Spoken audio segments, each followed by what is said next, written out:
Little peeps, welcome to our channel Lucky's little world.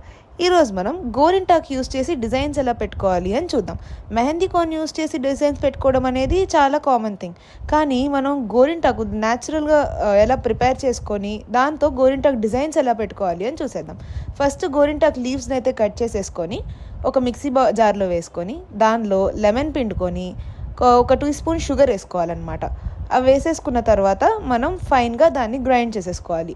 Once అది grind చేసేసుకున్న తర్వాత మన చేతి మీద మనం ఏ డిజైన్ అయితే వేసుకుందాం అనుకుంటున్నామో అది స్కెచ్ పెన్తో కానీ అదర్వైజ్ పెన్తో కానీ ముందే డ్రా చేసేసుకొని దాని మీద ఇది పెట్టుకోవడానికి మనం ఒక టూత్ పిక్ కానీ మ్యాచ్ స్టిక్ కానీ యూజ్ చేసి ఆ డిజైన్లో ఇది ఫిల్ చేసుకోవాలి. అంటే మన గోరింటాక్ని ఫిల్ చేసుకోవాలన్నమాట, గోరింటాక్ పేస్ట్ని.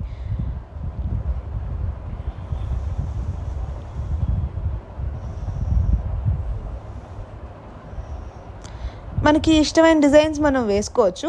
కొంచెం బ్రాడ్గా మనం ఆ డిజైన్ వేసుకుంటే మనం ఈజీగా ఫిల్ చేసుకోవచ్చు అనమాట ఆ డిజైన్ని గోరింటాక్ పేస్ట్తో.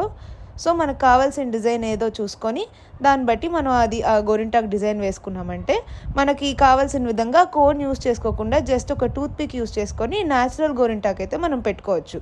సో దీనివల్ల మనం కెమికల్స్ యొక్క యూజ్ లేకుండానే ఒక అందమైన డిజైన్ అయితే మన చేతిలో పెట్టుకోవచ్చు అనమాట.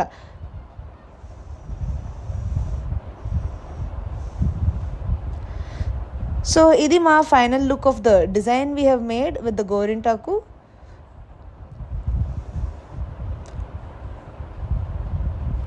ఒక 2-3 అవర్స్ అది పెట్టుకొని బాగా డ్రై అయిన తర్వాత మనం మెల్లగా అవి రిమూవ్ చేసుకొని గోరింటాకుని నీట్గా వాష్ చేసుకుంటే మన గోరింటాకు సూపర్గా పండిపోతుంది. అండ్ ఫస్ట్ డే కొంచెం ఆరెంజ్ కలర్లో ఉన్న సెకండ్ డే థర్డ్ డేకి మంచి రెడ్ కలర్ అయితే వస్తుందన్నమాట. కోకోనట్ ఆయిల్ కూడా అప్లై చేసుకుంటే ఇంకా మంచి రెడ్ కలర్ వచ్చే ఛాన్స్ ఉంటుంది.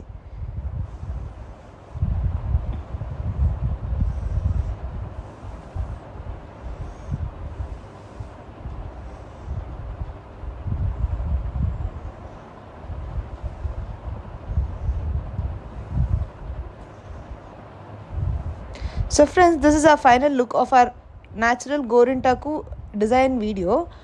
ఐ థింక్ మీకు అందరికీ ఈ వీడియో బాగా నచ్చిందని అనుకుంటున్నాను. అలానే festival season is around the corner కాబట్టి డెఫినెట్గా అందరూ ఇదైతే ఇంట్లో ట్రై చేస్తారని అనుకుంటున్నాను. So please like, share and comment on hour video, and for more such interesting videos, please subscribe to our channel Lucky's Little World.